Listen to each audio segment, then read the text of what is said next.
Hey everybody, what is going on? This is Orby3NWO, bringing you another Call of Duty gameplay, and today we are going to talk about how you can improve your aim on Call of Duty Black Ops 2, or really any first-person shooter, any Call of Duty anyways. There are a lot of different things that you can do, and a lot of it seems simple, but sometimes it can be things that you haven't really thought of before.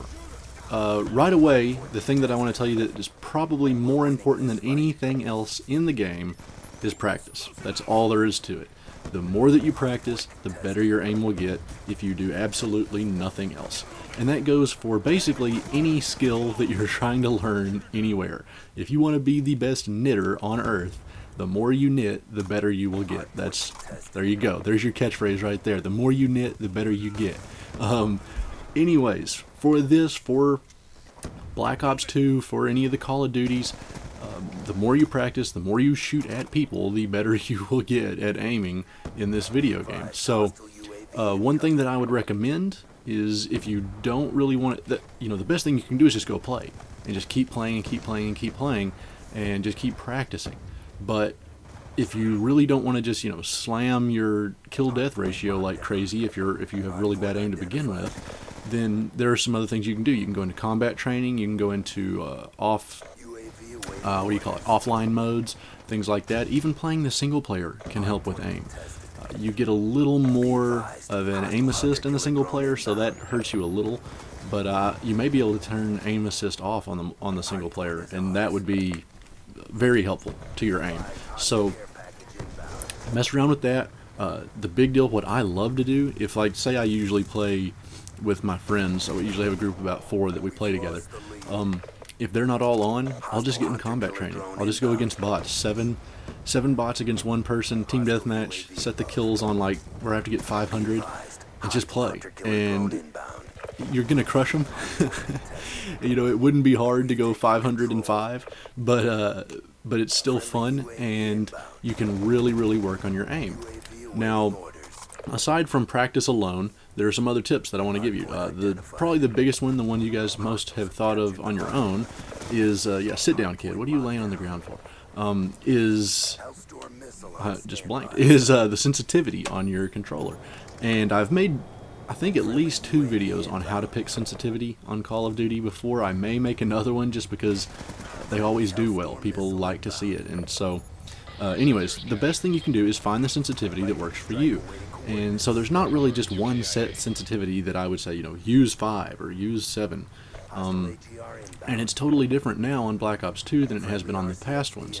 Everyone always just ran a 10, you could go 1 through 10 and you find your spot in between there.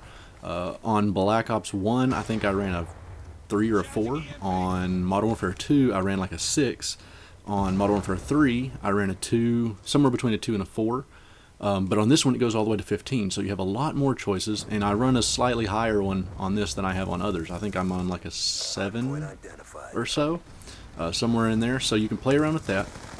And the best way to do that is to give each sensitivity at least, I would say, 10 games.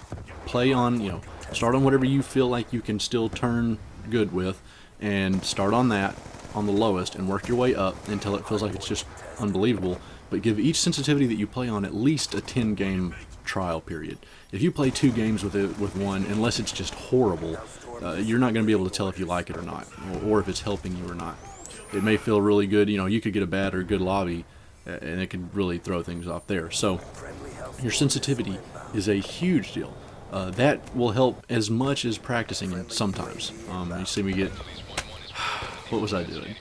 Trying so hard to get those kills, man. That lightning strike, you get shot. Anyways, so what we have practice a lot. Use the combat training and all that. Check your sensitivity. Other things that you can do. One is your gun selection. The type of gun that you use is going to help a lot. Some are more accurate than others, some are less accurate than others. Find the one that works best for you. Much like sensitivity, it's not going to be the same for every person. Some people might be great with the M8, some people might be better with the PDW like I'm using here. That one seems to be one of my more accurate guns.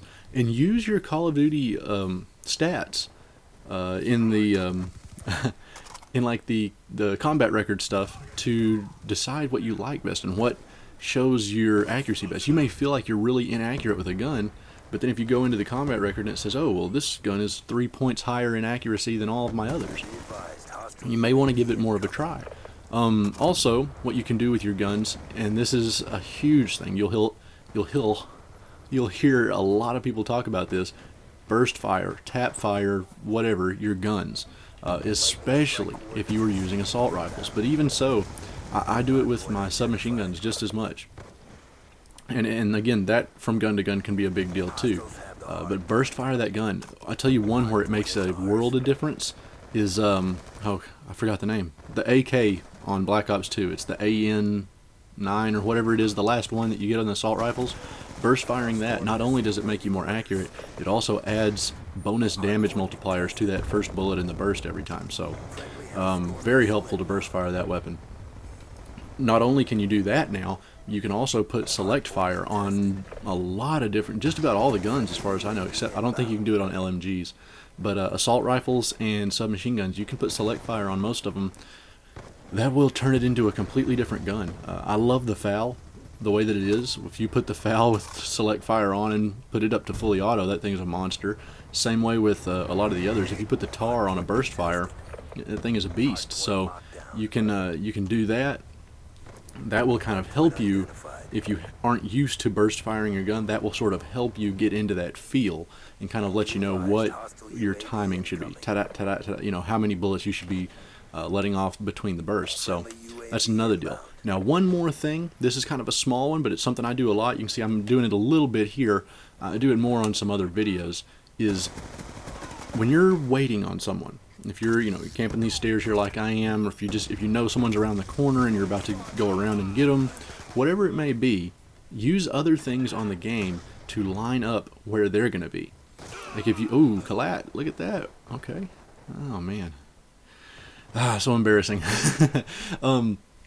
So like this thing right in front of me, you can see that it's about, the top of it is about chest height on a Call of Duty player.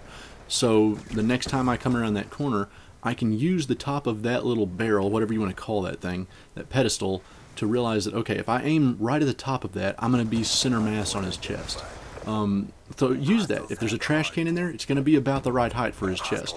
If you want to aim, you might even want to aim slightly above that. That'll get you a few more headshots. Your damage multipliers will be up a little higher. So that's something you can use. This turned over chair right in front of me. You can use the top of that as about a chest high shot. You see, as I did there, coming around that corner, I wanted to keep my laser at about the level of that. So there's tons of things. This table, the island in the kitchen there, the island right here, this desk, all of those. The center of that is usually center mass, or sometimes a little lower. You can get the idea. But that's something, I learned that from Wings of Redemption in Black Ops 1. He made a video basically of just showing him doing that. That is a huge, huge deal. It has helped me a ton. The main problem that I have with my accuracy, if you guys that watch my videos know that I'm not always super accurate, is that when I shoot, I tend to, as I aim down sight, I'll be on him, and I'll shoot, and then for some reason my controller will go over here, and then it'll come back. That's a sensitivity issue, so if you have that, watch for that. Anyways, guys, I hope this was helpful. Leave any comments if you have tips of your own. Thanks for watching, and I'll catch you next time.